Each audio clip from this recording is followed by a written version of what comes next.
Chères téléspectatrices et téléspectateurs, je vous souhaite la bienvenue au Passage in Stream, nos nouveaux formats numériques grâce auxquels nous essayons de faire entendre la voix de nos auteurs également pendant la crise Corona.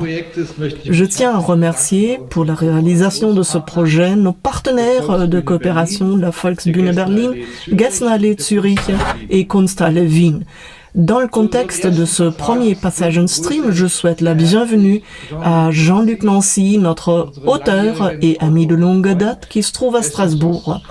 Cher Jean-Luc, le lockdown qui confine toute l'humanité, s'agit-il d'une nouvelle étape vers la formation d'un État autoritaire ou bien était-il justifié pour endiguer la pandémie? Le lockdown, comme tu l'appelles, était justifié étant donné l'état des connaissances dans la matière, des possibilités de décision, etc. Bon, bref.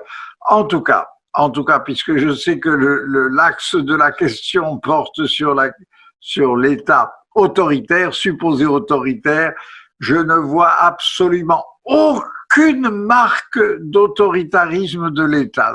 Mais aucune. C'est simplement, en plus, il s'agit d'États qui n'avaient aucun intérêt à prendre des mesures autoritaires, mais absolument pas intérêt, qui ont même du mal à le faire, en particulier en France.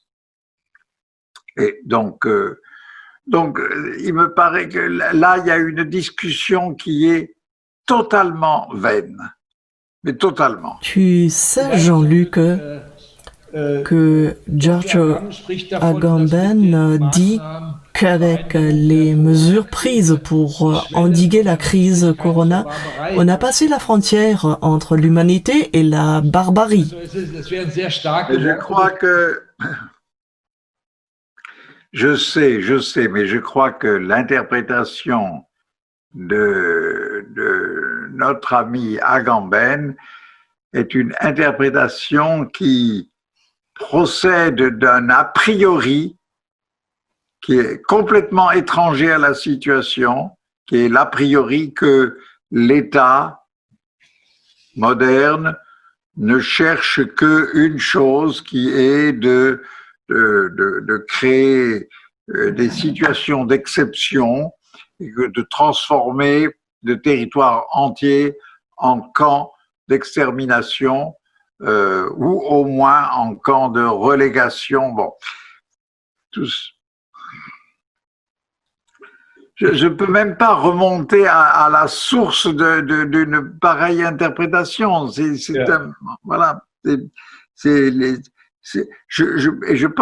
pense là que Agamben confond complètement l'État et la grande machine techno-économique qui exerce en effet le pouvoir sur le monde entier. Mais si on parle de cette machine, alors elle ne cherche pas non plus à créer un camp de relégation générale. Elle ne cherche rien. Je dirais, cette machine ne sait même pas ce qu'elle veut. Elle avance, voilà, c'est tout. Mais en tout cas, les États, bien entendu, ils sont soumis à cette machine par beaucoup de liens, par beaucoup de contraintes, par beaucoup d'intérêts aussi, bien sûr, mais il n'y a pas là un complot ni un calcul délibéré. C'est ça. Et je pense que ce qui est embêtant, c'est que l'interprétation d'Agamben, elle désigne un coupable, bon, voilà, l'État, alors que il n'y a pas de coupable, nous sommes tous coupables. Ou alors je crois que c'est le moment de dire comme Dostoïevski, nous sommes tous coupables, et moi plus que tous les autres. Enfin, nous sommes tous partie prenante de cette machine. Jean-Luc, vielleicht kommen wir jetzt zu einem eher philosophischen Aspekt der Corona-Krise. Jean-Luc, passons à un aspect philosophique de la crise Corona. Tu dis dans un de tes textes que la crise causée par Covid-19 n'est pas uniquement un dysfonctionnement dans le système de la société, mais le signe d'un mal sous-jacent. Qu'est-ce que c'est que ce mal? Oui, je crois que, bon, toute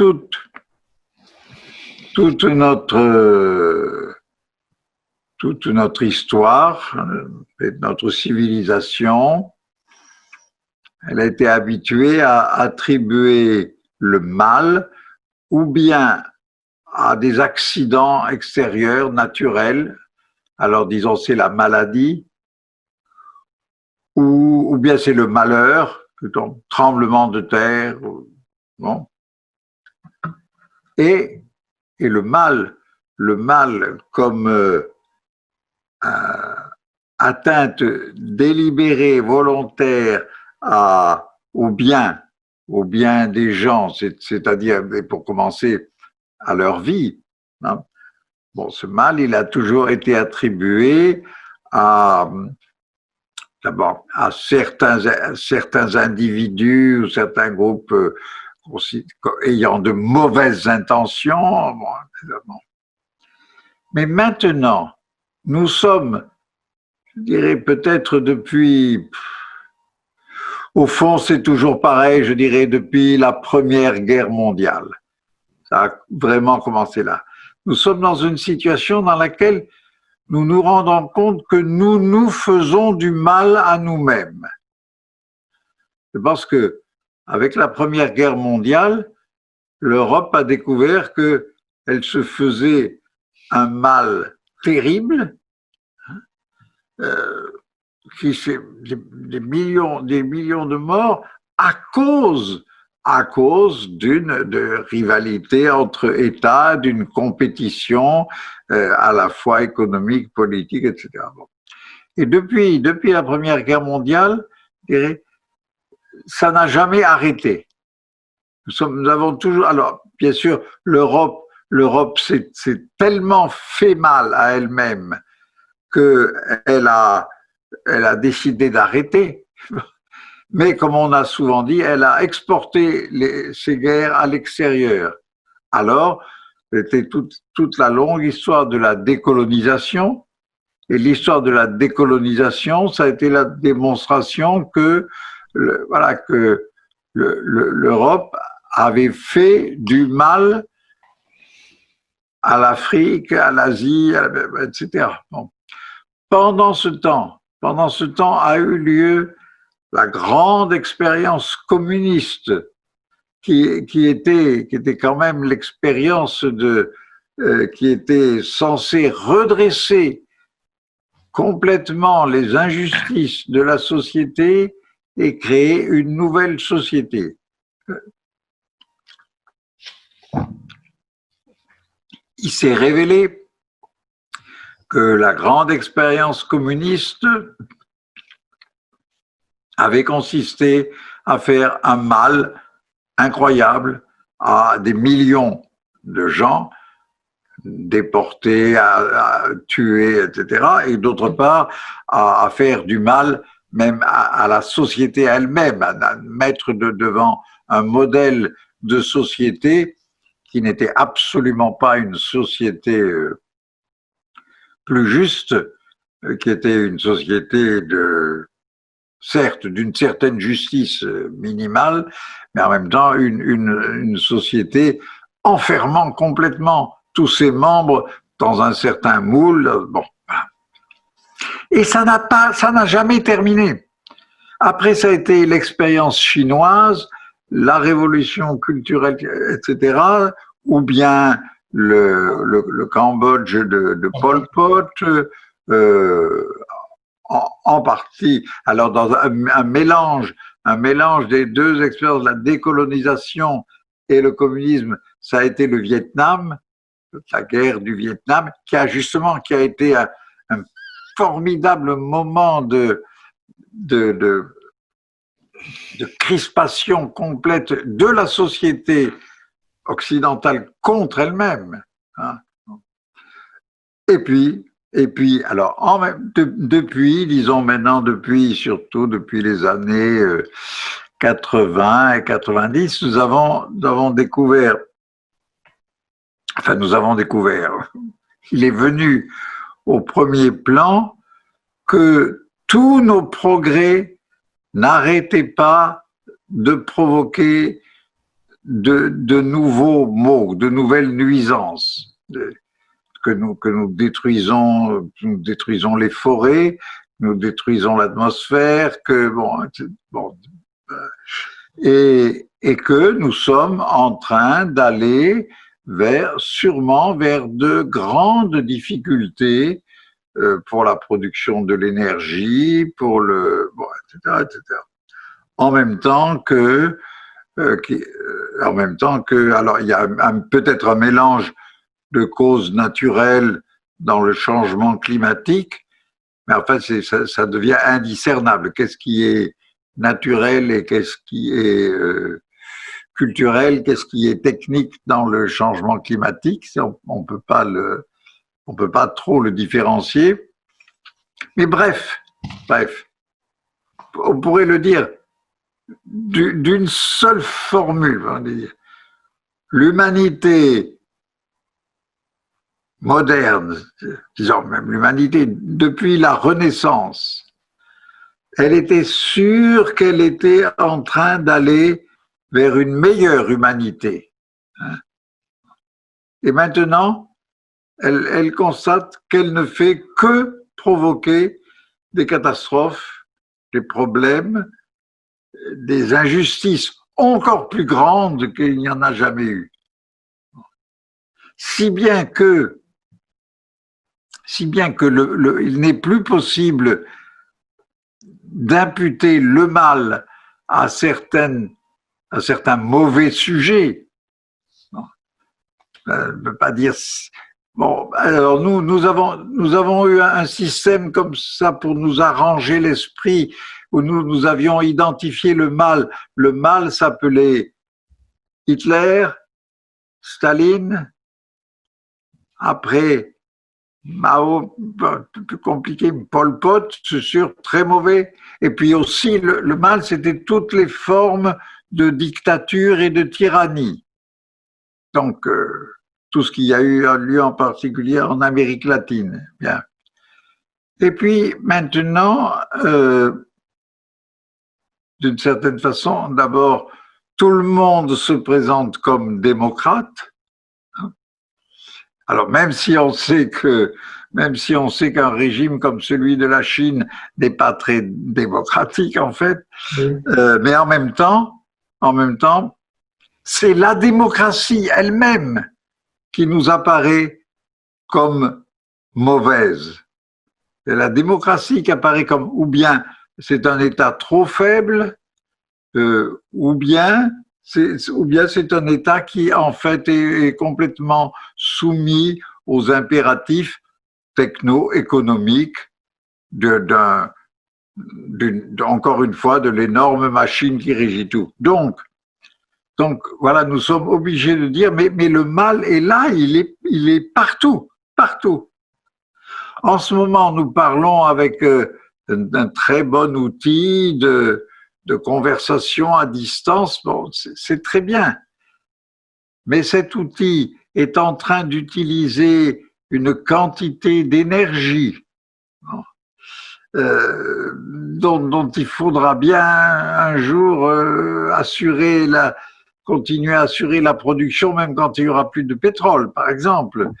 Et alors même que nous pensons que nous ne pouvons plus produire d'électricité par de l'énergie atomique. Bon, alors, qu'est-ce que nous faisons là, avec nos ordinateurs et tout? En fait, nous brûlons une énergie qui est déjà en train de brûler nos réserves. Bon, voilà. Et donc, nous nous faisons du mal. En nous parlant, nous nous faisons du mal. Bon, voilà. Je crois que peut-être jamais depuis la fin de l'Antiquité, il n'y a eu une pareille conscience, une conscience vague, un peu confuse, mais quand même une forme de conscience du fait que quelque chose ne va pas dans la civilisation elle-même. Qu'est-ce qui ne va pas? Les marxistes diraient que c'est le mode de production capitaliste qui mène à la multiplication du mal. Qu'est-ce que tu en penses? Peut-on dire qu'il y a un mode capitaliste de production, ou est-ce que plutôt ce qu'on appelle le capitalisme n'est pas justement la production? Parce que capitalisme, c'est un mot qui a été créé, d'ailleurs, je crois. Non, qui n'a pas été créé par Marx. Mais enfin, bon. Alors, le capitalisme, ça vise le fonctionnement financier.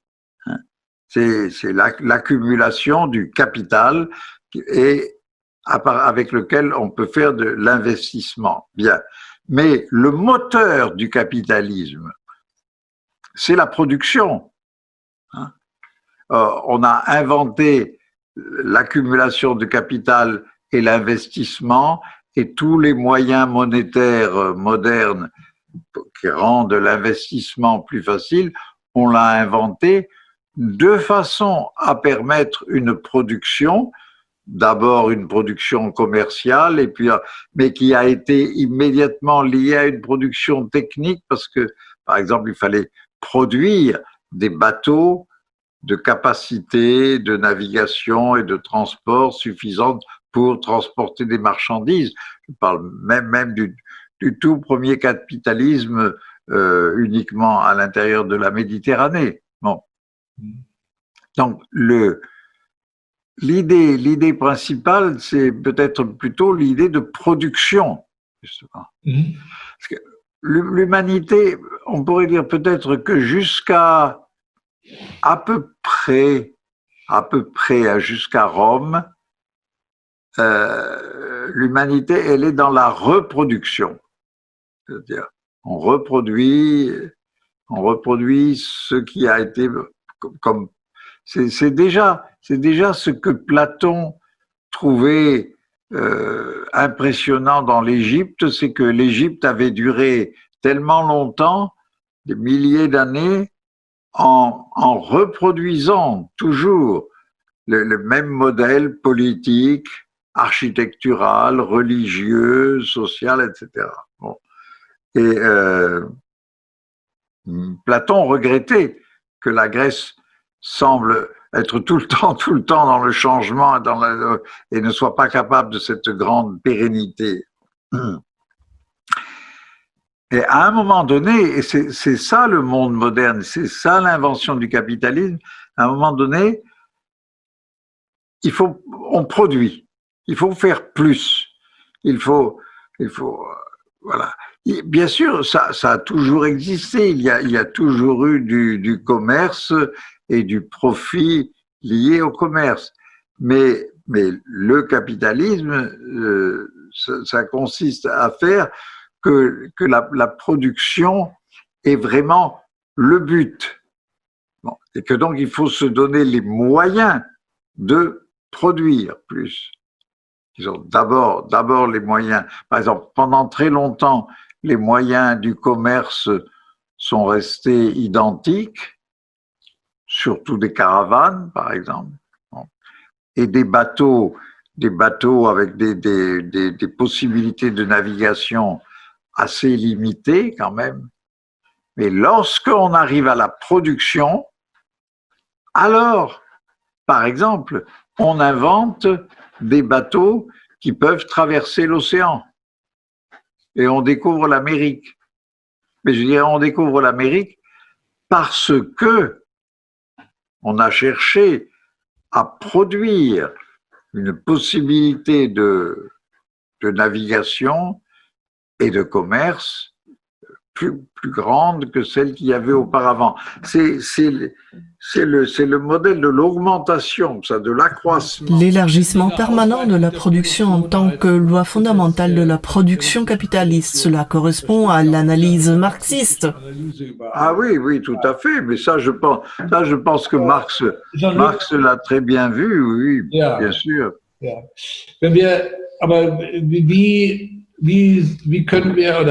As-tu une idée comment changer notre mode de production pour éviter ces effets secondaires, je dirais, de la production capitaliste?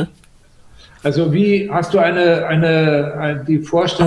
une idée comment arriver à un autre mode de production, une autre manière de vivre?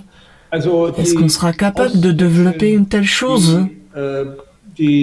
Remplacer l'économie de marché par l'économie d'État, c'est quelque chose qui, de toute évidence, ne semble pas marcher, comme nous avons vu avec le développement du bloc soviétique. Comment sortir de cette situation si nous ne nous décidons pas en faveur de l'économie d'État? Quel mode de production, quel mode de vie pour sortir de cette impasse? Je n'ai pas de représentation parce que je crois on ne peut pas se représenter ce qui est forcément à venir et qui est nécessairement inconnu. Mais j'ai une certitude, plus fort qu'une représentation, j'ai une certitude absolue, c'est que il y aura une révolution, je dirais, spirituelle. De même que le capitalisme a été une révolution spirituelle.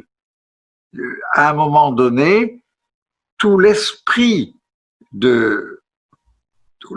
disons, qui est de l'esprit de l'Europe chrétienne a changé.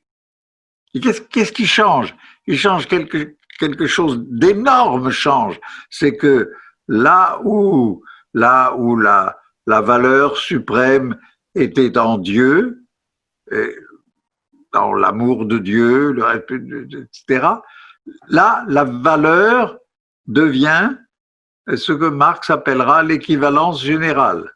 La valeur devient justement la production. Disons, peut-être jusque-là, la valeur, c'était, oui, bien sûr, c'était l'entretien de la terre, la culture de la terre, pour se nourrir, manger, l'ordre des choses, hein, l'ordre des royaumes, des principautés, ce qu'on a. Bon, là. Mais tout ça veut dire que voilà, il y avait un certain nombre de valeurs, mais au vrai au sens fort du mot, c'est-à-dire les choses dont l'importance réglait toute la vie. Et à un moment donné, il y a un déplacement complet de la valeur. C'est-à-dire que il y a les bourgeois des villes qui veulent étendre leur capacité de commerce, d'échange. Il y a aussi toute une curiosité de savoir, etc. Voilà. Et alors l'appareil de produit. Il y a un événement artistique de la Renaissance que je trouve très significatif. C'est la polyphonie. C'est toute la musique de notre grande tradition européenne, elle commence avec la polyphonie.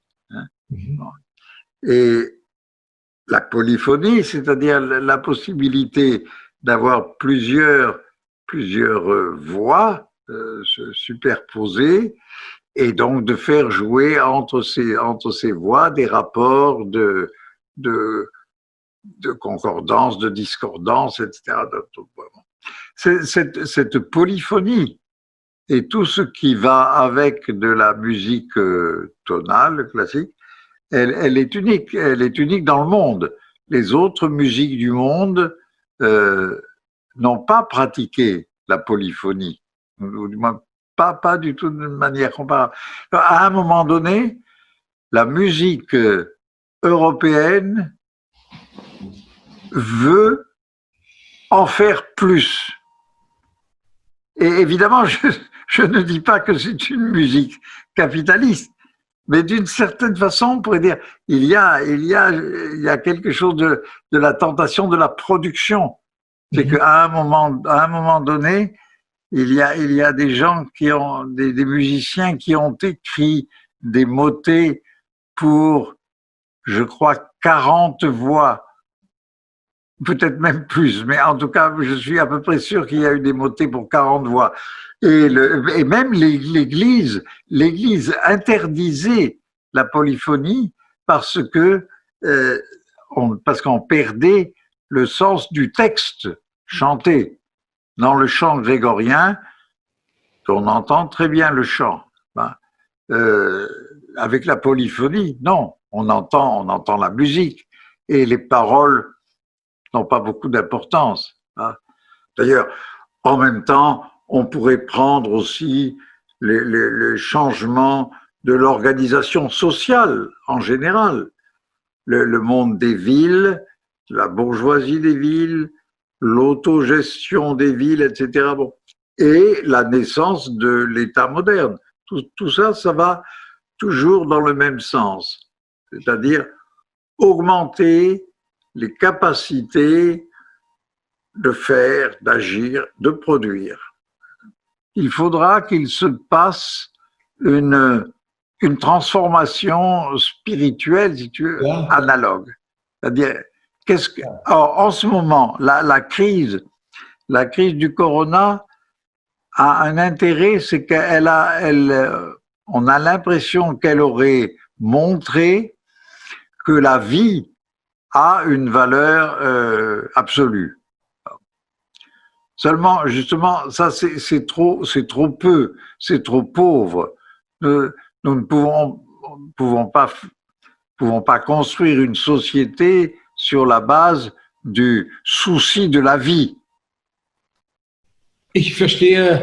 Pour moi, le fait de protéger et de prendre soin des personnes âgées, des enfants, des personnes handicapées est un progrès de la civilisation.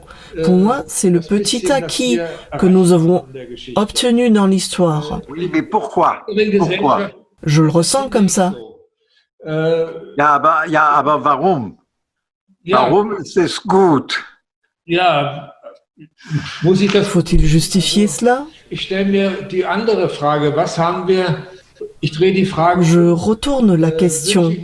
Serait-il souhaitable d'avoir une société où on tue les vieux et peut-être les handicapés ou des enfants qui ne sont pas tellement prometteurs? Je ne voudrais pas avoir une telle société sans justification philosophique quelconque. C'est tout simplement mon ressenti. Je sais que tu dis que demander une bonne santé et une longue vie est une tentation dangereuse dans notre société. Mais il faut dire que je ne trouve aucun argument pour abandonner cette demande. Et c'est justement... Oui, mais c'est justement là, je crois, qu'il faut qu'arrive une révolution spirituelle, et elle arrivera. Parce que il suffit pas de dire toutes les vies ont une valeur. Il faut dire pourquoi elles ont une valeur. Alors je crois que jusqu'ici, les vies, elles avaient une valeur dans un certain rapport avec, ou bien le ciel, la transcendance religieuse, ou bien l'avenir d'une meilleure société. Les deux sont finis, hein, au moins pour notre société occidentale, les deux sont finis. Alors, si les deux sont finis, ça veut dire que il faut élaborer une autre valeur propre, intrinsèque de l'existence, pas seulement humaine d'ailleurs, peut-être de la vie en général, mais pas seulement parce que c'est la vie, ou peut-être, mais qu'est-ce qu'il y a dans la valeur intrinsèque de la vie? Et ça demande un certain travail. Alors, par exemple, je crois que peut-être on peut dire beaucoup de choses sur le fait que la vie humaine, c'est quand même aussi la vie de l'échange, de la parole, hein, et dans cet échange, il se fait du sens, il se produit du sens. Mais ce sens n'est pas une production. On ne peut pas l'accumuler. On ne peut pas faire des réserves de sens, hein. Toute la culture de toute l'histoire de l'humanité n'est pas un capital. Parce que d'une certaine façon, il faut toujours recommencer à zéro. Hein, nous avons derrière nous avons la Bible, et nous avons Homère, et nous avons le Coran, et nous avons Dante, et nous avons Lessing et Klopstock et so weiter. Mais d'une certaine façon, à chaque moment, ça recommence à zéro. À chaque moment, il faut faire du sens. Et ça, peut-être, ça peut, comment dire, donner lieu à ce que j'appelle une révolution, mais pas une révolution qui sera forcément lente, mais peu à peu à une torsion de toute notre attitude existentielle. Et alors nous serons capables d'inventer une autre politique, une autre économie. Mais ça, tout dépend de ça, tout dépend de l'esprit. Tu sais, Marx dit que la religion est l'esprit d'un monde sans esprit. Die Religion als Geist einer geistlosen Welt. Also das heißt, für Marx. Ça veut dire que Marx pense lui aussi que nous avons besoin de l'esprit. Nous ne pouvons pas accepter un monde sans esprit. C'est toujours. Tu veux dire que nous avons besoin de l'esprit dans le monde?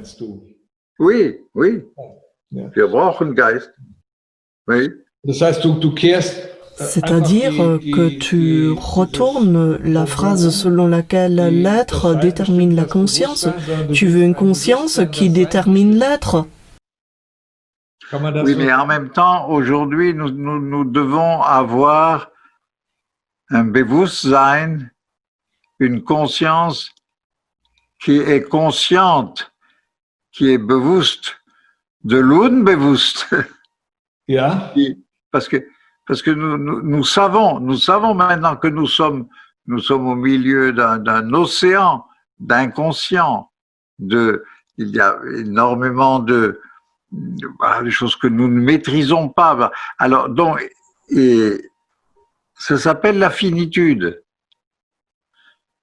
Comment apprendre notre finitude? Alors, tu dis justement que nous devons être conscients de la mort, nous confronter à elle et que ceci modifiera notre vision de la vie. Oui, mais voir la mort, pas la mort comme la fin, comme la destruction de la vie, mais comme faisant partie de la vie.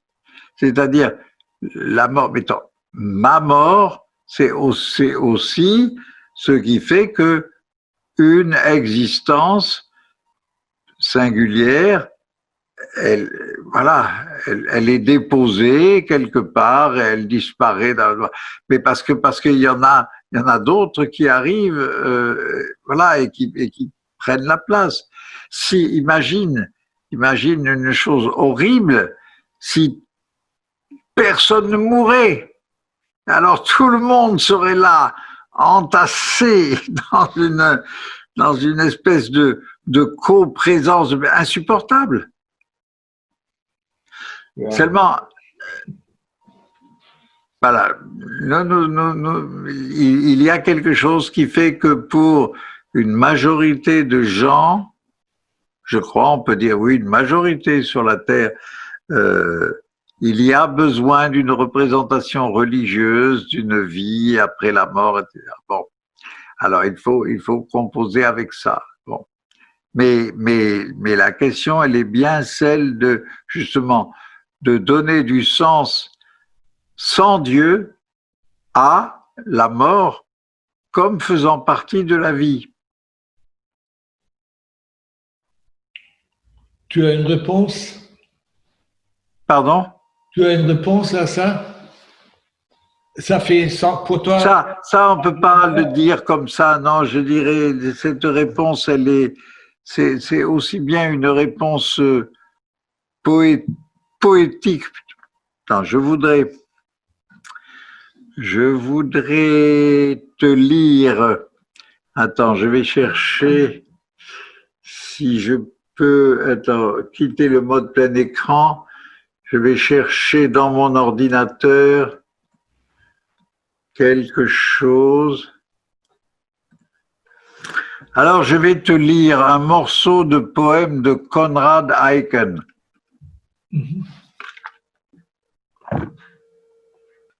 Et ici, nous avons vu le catalogue des choses, toutes prises dans le maelstrom des limbes, en tourbillon concentrique jusqu'au bout de l'entonnoir, sans nombre et sans signification et sans propos.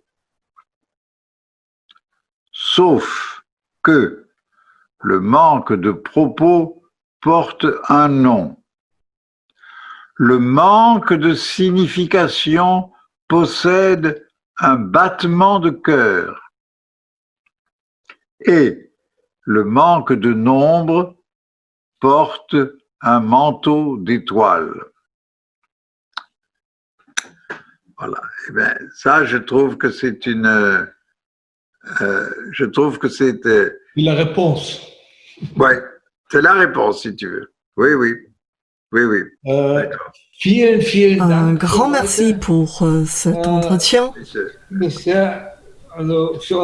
notre premier essai d'analyser et de penser la crise Corona au lieu de nous concentrer uniquement sur les aspects épidémiologiques. Je te présente mes remerciements. Je remercie l'équipe de la maison d'édition Passage, Alexandra Reininghaus, Katharina de Ganay, Martin Baum et notre interprète Isolde Schmidt et nos partenaires de coopération, la Volksbühne Berlin, Gessner-Allee Zurich et Kunsthalle Wien. Au plaisir de vous revoir demain avec Colin Crouch.